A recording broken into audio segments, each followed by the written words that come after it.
사람을 가장 잔인하게 없애는 방법은요, 죽이는 게 아니라 세상에서 조용히 지워버리는 거였는데요. 그날 박진석 회장실 녹음 파일 하나가 책상 위에 올려져 있었어요. 노트북에서 낮고 거친 남자의 목소리가 흘러나왔습니다. 국장님이 걱정하실 필요 없습니다. 그 아이는 이미 처리했습니다. 우진 씨 쪽은 더 이상 문제 안 됩니다. 잠깐의 침묵 뒤에 다른 목소리가 이어졌어요. 익숙한, 너무 익숙해서 오히려 소름 돋는 목소리였죠. 흔적은 당연히 안 남겼죠. 예전처럼요. 보육원 때처럼. 파일을 끄는 순간 박진석은 손가락이 떨리는 걸 눈치채고 말았습니다. 앞에 앉아있던 박성재가 얼굴이 새하얘져서 물었어요.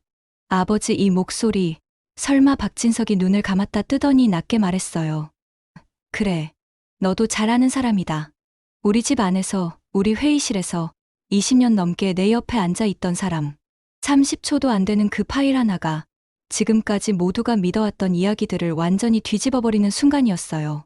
사실 사람들은 이렇게 알고 있었거든요. 우진이는 엄마 고성이가 싫어서, 모든 게 버겁고 지쳐서 간이식 수술 이후에 조용히 사라진 줄로만요. 엄마에게서 도망간 거다. 우진이도 이제 지쳤겠지. 이런 말들이 회사 복도와 집안 식탁 위를 떠다니고 있었는데요. 박진석이 들은 녹음 파일은 그 흔한 위로 섞인 추측들을 한순간에 잔인한 거짓말로 만들어버렸습니다. 우진이는 도망간 게 아니었어요. 누군가에게서 처리되고 있었던 거였죠. 박진석이 어떻게 그 파일을 받게 됐는지부터 이야기를 조금 거슬러 올라가야 해요. 우진이가 병원에서 회복 중이던 어느 날, 갑자기 자취를 감춘 건 이미 다 아는 사실이었죠. 그런데 며칠 전, 슈조이 그룹 내부 감사팀장이 박진석에게 찾아왔어요. 두꺼운 파일을 들고서요. 회장님, 이건 재단 쪽 내부 제보입니다. 원래는 재단 이사장님 쪽에서 먼저 받았어야 할 문건인데 위험하다 싶어서 바로 회장님께 가져왔습니다. 박진석이 파일을 넘기는 동안 얼굴이 점점 굳어졌어요. 재단 공금이 흐르는 이상한 계좌들, 보육원 지원금이 사라진 흔적들, 그리고 그 아래 작게 적힌 메모 하나. 보육원 화재 당시 처리건과 동일 패턴. 그때도 지금도 같은 사람이 움직였다는 뜻이었죠. 파일 맨 뒤 매진표가 없는 한 줄이 박진석의 심장을 쿡 찔렀습니다. 우진 씨 건도 제가 정리하겠습니다. 그 문장을 읽는 순간 박진석 머릿속에 한 사람 얼굴이 떠올랐어요. 20년 넘게 곁을 지킨 재단 사무국장. 집안 사람이나 다름없다고 말하며 내밀었던 그 사람, 장기훈. 그리고 그날 저녁 장기훈의 노트북에서 막 복사해온 녹취 파일이 지금 눈앞에서 돌고 있었던 거였어요. 박성재는 믿기지 않는다는 얼굴로 의자에 몸을 깊게 묻었어요. 아버지, 그럼 우진이가 사라진 게 새어머니 때문만이 아니라는 거예요? 새어머니 뒤에 장 국장님이 있었다는 거예요? 박진석은 한쪽 관자놀이를 꾹 눌렀습니다. 며칠째 계속되는 두통이 다시 올라오고 있었지만 지금은 아픈 것보다 다른 감정이 더 컸어요. 배신감, 분노, 그리고 기묘한 두려움. 고성이는 파렴치하게 나를 속였다. 그건 확실하다. 근데 이 녹음 파일을 듣고 나니까 하나가 더 확실해졌다. 박진석이 말을 이었어요. 그동안 고성이가 제일 무서워하던 건 나도 바깥 세상도 아니었다. 자기 옆에서 자기 비밀을 관리해온 이 공범들이었지. 여기까지가 박진석 쪽에서 벌어지고 있던 일이라면 다른 한편에서는 또 다른 진실이 조용히 움직이고 있었어요. 우진이가 사라진 그날 병원에서 정확히 무슨 일이 있었는지 대부분은 모르는 사실이었거든요. 사람들은 그냥 밤사이에 짐 챙겨서 나갔다더라 정도로만 알고 있었는데 실제로 병원 복도 CCTV에는 조금 다른 장면이 찍혀 있었어요. 한 남자가 모자를 눌러쓰고 복도를 걸어가다가 한 병실 앞에서 멈춰 섰습니다. 그리고 몇 분 뒤 우진이가 환자복 위에 패딩을 걸친 채 그 남자와 함께 복도를 걸어 나왔어요. 둘 다 고개를 푹 숙이고 있었고 엘리베이터 앞에서는 한 번도 뒤를 돌아보지 않았습니다. 병원 쪽에서는 그 남자가 우진이 지인인 줄 알고 크게 신경 쓰지 않았다고 했어요. 보호자 서류도 정상적으로 처리되어 있었고요. 그런데 감사팀이 뒤늦게 그날의 출입 기록을 다시 확인한 순간 이상한 점이 하나 포착됩니다. 보호자 서류에 적힌 이름, 장기훈. 재단 사무국장과 정확히 같은 이름이었어요. 문제는 진짜 장기훈은 그 시간에 해외 출장을 나가 있었다는 거예요. 비행기 탑승 기록과 호텔 체크인 기록, 모두 완벽했죠. 그럼 누군가가 장기훈의 이름을 도용했다는 뜻이었어요. 이름만 빌린 대리인, 혹은 오래전부터 준비된 또 다른 손. 감사팀장은 그 사실을 확인하고 곧장 박진석에게 보고를 올렸고, 그때부터 박진석은 조용히, 아주 조용히 사무실 안에서만 폭풍을 준비하기 시작했어요. 바깥으로는 아무 일 없는 것처럼 회의를 주재하고, 집에서도 평소처럼 가족들과 식사를 했지만, 박진석의 시선은 자꾸만 집 안을 가로질러 고성이와, 그리고 고성이 옆에 서 있는 사람들을 향해 가 있었거든요. 그 시각, 전혀 다른 곳에서 또 하나의 진실이 굴러가고 있었어요. 우진이 말이에요. 우진이는 정말 도망친 걸까요?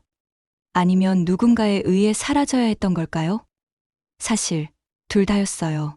누군가가 없애려 했고 누군가는 구해내려 했거든요.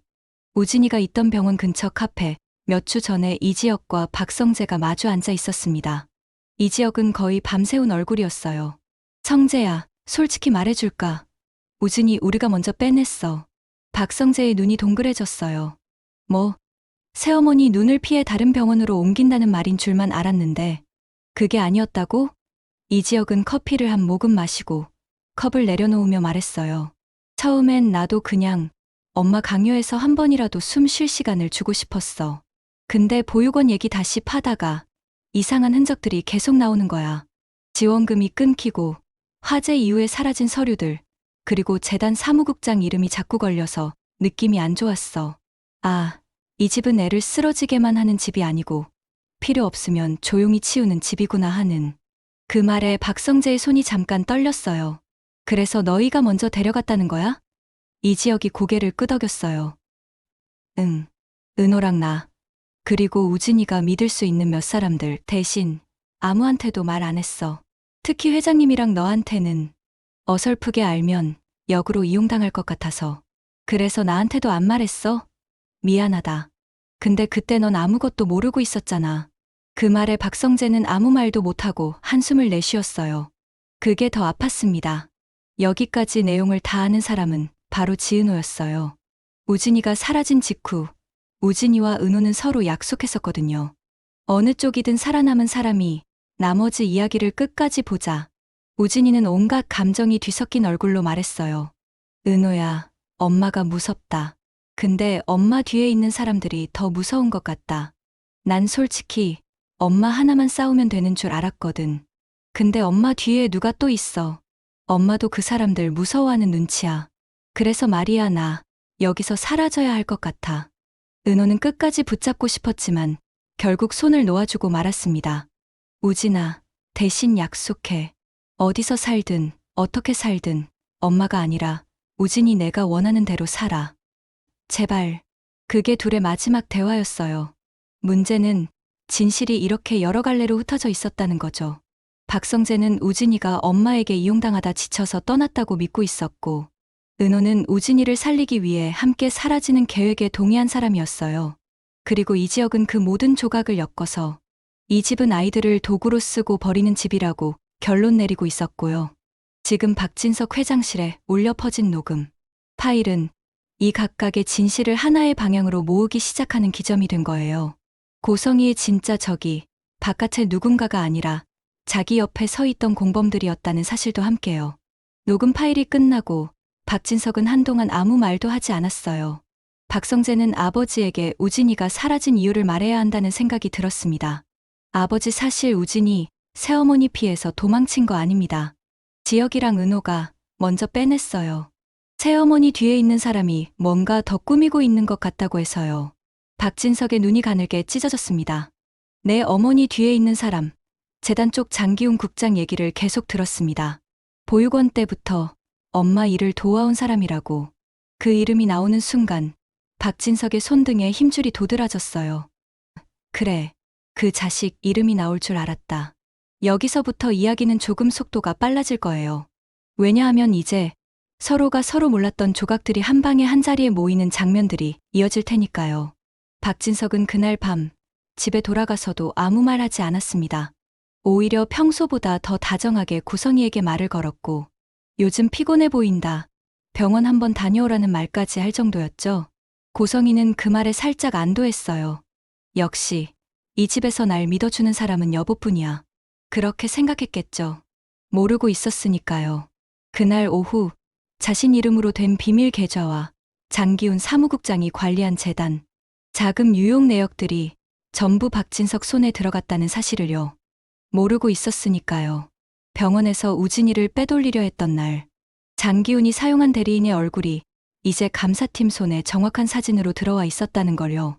박진석의 진짜 싸움은 고성이가 아니라 공범들과의 싸움이었어요. 고성이는 어쩌면 오랫동안 그 공범들의 손에 같이 놀아나고 있었는지도 모릅니다. 하지만 그렇다고 해서 아이들을 팔아넘기듯 이용한 죄가 사라지는 건 아니었어요. 박진석은 그 사실을 너무 잘 알고 있었어요. 그래서 결심했죠. 이 집을 망가뜨린 건 바깥 세상이 아니라 우리 안에 있는 괴물들이다. 그리고 그 괴물의 머리를 이제 내가 쳐내야 한다. 이 지점부터는 우진이가 사라진 진짜 이유와 고성이의 진짜 적이 누구였는지, 그리고 그 공범이 어떻게 스스로 무너지게 되는지가 한 번에 터져나오는 구간이 될 거예요.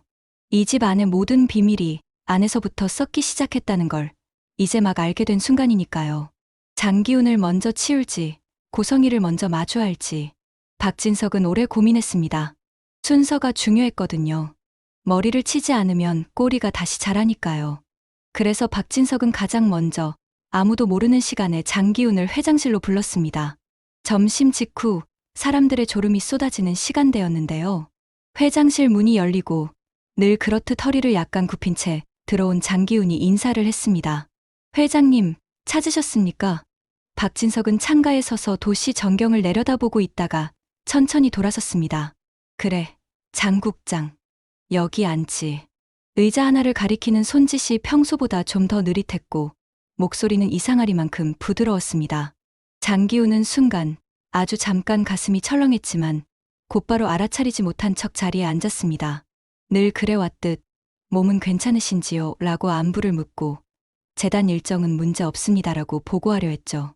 그런데 그 말을 꺼내기도 전에 박진석이 먼저 입을 열었습니다. 장 국장. 네, 회장님. 우리 집 아이들 얘기부터 좀 하자.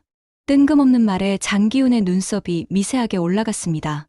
보통 회장님이 아이들 얘기를 할 때는 식사 자리나 사적인 술자리였거든요. 이렇게 회장실에서 서류 한 장 없는 상태에서 시작하는 대화는 낯설었습니다. 영라, 성재 그리고 우진이까지. 너도 오래 봐왔지? 예, 회장님. 다 제가 조카처럼 생각하고 있습니다. 조카. 박진석이 피식 웃었는데 그 웃음이 어딘가 비어 있었습니다. 조카를 그렇게 정리하나 보지? 순간 공기가 무겁게 가라앉았습니다. 장기훈의 손끝이 살짝 떨리더니 억지 웃음을 지으며 말했습니다. 회장님, 무슨 말씀이신지. 그때 박진석이 서랍에서 USB 하나를 꺼내 노트북에 꽂았습니다. 이게 뭔지 같이 한번 들어보자. 회장실에 다시 한번 그 녹음 파일이 울려 퍼졌습니다. 국장님이 걱정하실 필요 없습니다. 그 아이는 이미 처리했습니다. 우진 씨 쪽은 더 이상 문제 안 됩니다. 그리고 이어지는 익숙한 목소리. 흔적은 당연히 안 남겼죠. 예전처럼요. 보육원 때처럼. 녹음 파일이 끝났을 때 장기훈의 얼굴은 이미 피기가 싹 가신 상태였어요. 그는 애써 표정을 수습하며 말했습니다. 회장님, 이건 음성 합성일 수도 있고요. 요즘 기술이 참. 박진석이 그 말을 자르며 묻습니다. 그래, 그럴 수도 있지. 근데 말이지, 왜 내 노트북에서 이 파일이 나왔냐? 장기훈은 이제 변명할 말이 없다는 걸 느꼈습니다. 오랫동안 쌓아온 방어 기제들이 하나씩 무너져 내리기 시작했어요. 회장님, 저는 그냥 이 집안을 지키려고 지킨다고. 박진석의 목소리가 낮게 깔렸습니다. 보육원에 불이 났을 때도 그랬겠네. 아이들 기록이랑 지원금 계좌를 몽땅 치운 것도, 우진이 따로 빼돌리려고 서류 조작한 것도 그래야 지켜지는 거였냐? 장기훈이 입을 달싹였지만 나올 수 있는 말은 딱 하나였어요. 저는 이사장님 지시대로만 예상했던 대답이었습니다. 박진석은 가볍게 고개를 끄덕이며 되물었습니다. 그래, 나도 그 말 들으려고 불렀다. 이사장님 지시. 그 순간 회장실 문이 툭 하고 살짝 흔들리더니 두 사람이 동시에 고개를 돌렸습니다. 밖에서 누군가 문고리를 잡았다가 놓은 것 같았거든요. 하지만 문은 열리지 않았습니다. 박진석은 문 쪽을 한번 흘깃 보고는 다시 장기훈에게 시선을 돌렸습니다. 좋다. 장 국장, 마지막 기회 줄게. 회장님 검찰이 내 이름 먼저 듣게 만들지, 내가 먼저 내 입에서 듣게 할지. 그 차이다. 내가 선택해라. 그날 오후 슈조이그룹 법무팀과 외부 로펌 변호사들은 긴급 회의를 소집당합니다. 회의실 스크린에는 재단 계좌 흐름도와 보유권, 지원금 내역, 그리고 보유권 화재 발생 전후 의심 자금 이동표가 떠 있었어요. 그리고 오른쪽 상단에 재단 이사장 고성희 이름과 함께 사무국장 장기훈 이름이 나란히 올라가 있었죠. 박진석은 그 도표를 가리키며 말했습니다.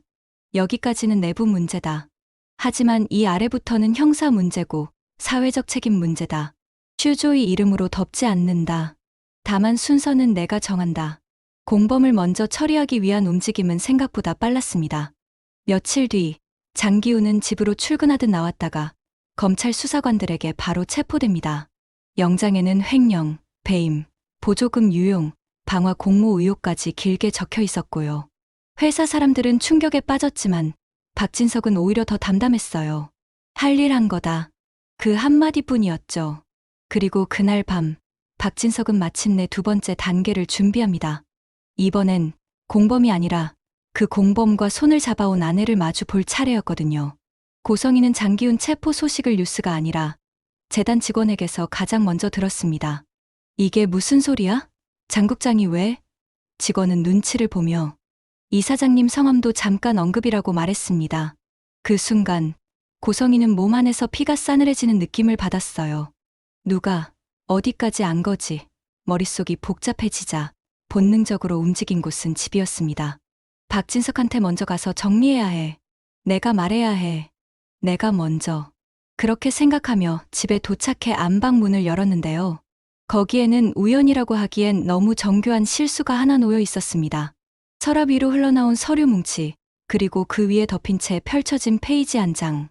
가온재단 비상보고서 이사장 고성희, 사무국장 장기훈 관련. 손이 먼저 움직였습니다. 고성희는 반사적으로 그 서류를 움켜쥐었어요. 거기에 적힌 문장 하나하나가 눈에 들어왔습니다. 보유권 지원금 유용 정황, 보유권 화재 이후 기록 삭제, 우진 환자 보호자, 서류 위조 의혹, 그리고 하이라이트처럼 형광펜이 그어진 문장. 모든 승인 서류 최종 결제자 재단 이사장 고성희. 어떻게 알았지? 다리가 풀린 고성희는 침대 옆에 주저앉아 버렸습니다. 입 밖으로 새어나온 혼잣말을 누군가가 바로 뒤에서 받았습니다. 내가 알아냈다. 고개를 번쩍 들자 방문 사이로 박진석이 서 있었어요.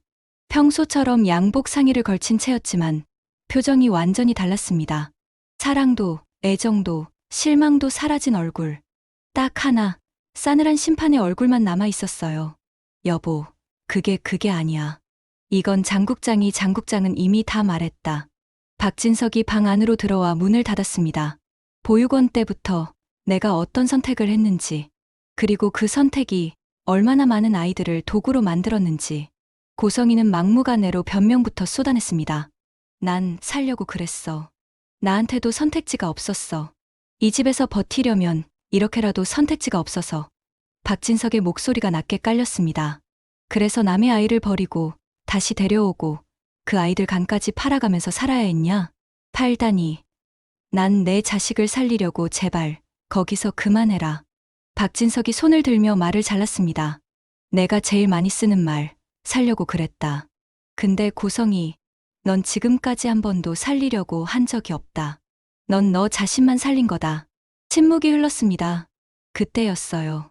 복도 쪽에서 인기척이 느껴졌습니다. 몰래 듣고 있던 사람이 있었던 거죠. 아주 익숙한 두 사람, 박성재와 박영라였습니다. 둘은 차마 방 안으로 들어오지 못하고 문틈 사이로 들리는 말들을 가슴에 새기고 있었어요. 여보, 당신도 이 집에서 얼마나 무서웠는지 알잖아. 돈이 없으면, 힘이 없으면 언제든지 버려지는 세상이라는 거. 그래서 내가 한 선택은 남들 버리기였냐? 박진석은 한 단어 한 단어를 눌러 말했습니다. 나도 젊었을 때 힘없는 사람 짓밟는 사람들 많이 봤다. 그래서 내 약속은 딱 하나였다. 적어도 내 집 안에서는 그러지 말자. 근데 넌 내 집 안에서 그 짓을 했어. 고성희는 마지막 발악처럼 소리를 질렀습니다. 그럼 나 혼자만 나쁜 년이면 돼. 당신은 당신은 하나도 몰랐다고? 당신도 결국 나 같은 여자 필요했으니까 옆에 둔 거잖아. 애들 엄마라는 타이틀 가진 채로 회사 이미지 세탁하는 데 써먹었잖아. 박진석은 잠시 말을 잃었습니다. 분명히 완전히 틀린 말이라고 할 수만은 없었거든요. 그게 더 잔인했어요. 그래, 나도 죄가 있다. 잘난 회장이라는 사람이 자기 집안에서 벌어지는 일도 제대로 못 보고 살았으니까. 근데 박진석이 고성이 쪽으로 한 걸음 다가서며 말했습니다. 내 죄를 지워주진 않는다. 그 순간 거실 쪽 초인종 소리가 울렸습니다. 그리고 거의 동시에 집 안전화기가 울렸어요. 박진석은 전화기를 들고 짧게 대답했습니다. 올라오게. 잠시 뒤 현관문이 열리며 사람들이 들어왔습니다. 슈조이 그룹 법무팀장, 그리고 검찰 수사관들이었어요. 고성이는 믿을 수 없다는 얼굴로 박진석을 바라봤습니다. 여보, 이게 무슨 짓이야? 내가 한 짓에 대한 최소한의 정리다. 박진석은 차갑게 대답했습니다. 사모님, 고성희 씨 맞으시죠? 체포영장 나왔습니다. 재단 자금 유용 및 보조금 횡령, 보유권, 화재 관련 증거인멸 및 방조 혐의 수사관이 혐의를 낭독하는 동안 고성희는 끝없이 고개를 저었습니다. 아니야, 난 나 혼자 그 정도는 못해. 입이 그 말을 뱉고 있었는데 스스로도 알고 있었어요. 이미 충분히 했다는 걸, 혼자가 아니었다는 걸. 그리고 지금 그 공범들은 이미 자기 목숨부터 부지하려고 입을 열고 있다는 것도요. 복도 끝에서 이 장면을 지켜보던 박성재와 영라는 복잡한 마음으로 서 있었습니다. 그래도 영라가 먼저 입을 떼었어요. 아빠 진짜 이렇게까지. 박진석이 두 아이 쪽을 돌아봤습니다. 그리고 잠시, 아주 잠깐 흔들리던 눈빛을 추스르고 말했습니다. 너희한테만은 이런 어른이 어떻게 되는지 보여줘야 할 것 같았다. 고성이는 수갑이 채워지기 직전 끝으로 남편을 바라보며 중얼거렸어요. 당신도 결국 나랑 다를 거 없어. 박진석은 그 말에 대꾸하지 않았습니다. 다만 등을 돌리며 아주 조용히 말했어요. 그래서 지금이라도 다르게 살려고 한다. 현관문이 닫히고 집 안이 조용해졌습니다. 거실 한가운데 세 사람만 남았어요. 박진석, 박성재, 박영라. 한동안 아무도 말을 하지 못했습니다. 드라마에서라면 금세 눈물과 화해의 장면이 나왔겠지만 현실의 고요는 훨씬 길고 무거웠거든요. 결국 먼저 입을 연 건 박진석이었습니다. 성재야, 영라야. 두 사람을 번갈아 보며 말했어요. 아빠가 너무 늦게 봤다. 너무 늦게 알았다. 그래서 너희한테 사과부터 해야겠다. 성재가 고개를 저었습니다. 아버지 잘못만은 아니에요. 저도 너무 오랫동안 눈 감고 있었던 것 같아서요. 영라도 조심스럽게 말했습니다. 전 엄마를 미워하는 것도 힘들었는데 엄마가 잡혀가는 걸 보는 것도 이렇게 힘들 줄은 몰랐어요. 그래, 사람 마음이 그렇다. 박진석이 고개를 끄덕였습니다. 그래도 잘못한 건 잘못한 거고 상처난 건 상처난 거고 그 두 개를 헷갈리면 안 된다. 그날 밤 박진석은 서재에 혼자 앉아 있었습니다. 책상 위에는 재단 관련 서류 대신 아주 다른 서류들이 놓여 있었어요. 재단 구조 전면 개편안, 보육원 지원 시스템 투명화 계획, 그리고 영라가 아버지 책상 위에 올려두고 간 웹툰 원고 초판본. 박진석은 한 장 천천히 넘기며 속으로 중얼거렸습니다. 아이들을 도구로 쓰는 집은 여기서 끝낸다. 공범들은 이미 체포됐고 고성이도 이제 법 앞에 서게 될 겁니다. 남은 건 이 집을 진짜 집답게 만드는 일이었어요. 그 다음 날 박진석은 지은호와 한우진 그리고 이지혁까지 한자리에 불러 모았습니다. 긴 테이블 양쪽에 앉은 사람들을 보며 박진석은 말했습니다. 나는 어른이면서 어른 역할을 제대로 못했다. 그래서 그 대가를 치르고 있다.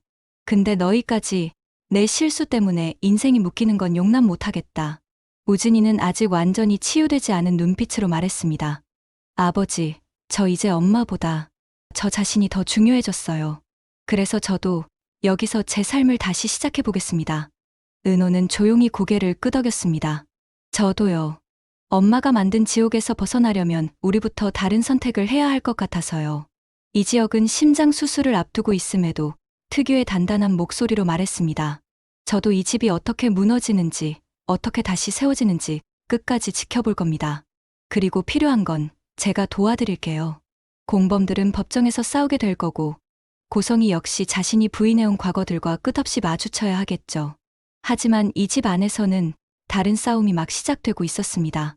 이제부터는 내 마음대로 살아라라는 말이 진짜 허락이 되는 싸움.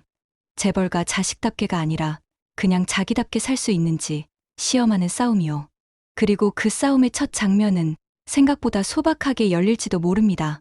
밤이 깊은 거실, 소파에 앉아서 웹툰 원고를 넘겨보며 박진석이 이렇게 말하는 장면으로요. 야, 근데 이 아빠 캐릭터 너무 나쁘게 그린 거 아니냐? 그러면 영라가 씩 웃으면서 대답하겠죠. 아직 결말 안 나왔어요. 아빠가 어떻게 하느냐에 따라 캐릭터도 바뀔 수 있거든요. 괴물은 잡혀갔고 공범들도 끌려나갔습니다. 이제 남은 건 괴물 없는 집에서 사람답게 사는 연습이겠죠. 그리고 그 연습의 과정까지 영라의 웹툰 속에 모두 기록될 겁니다. 언젠가 누군가가 그 웹툰을 읽고 묻게 되겠죠.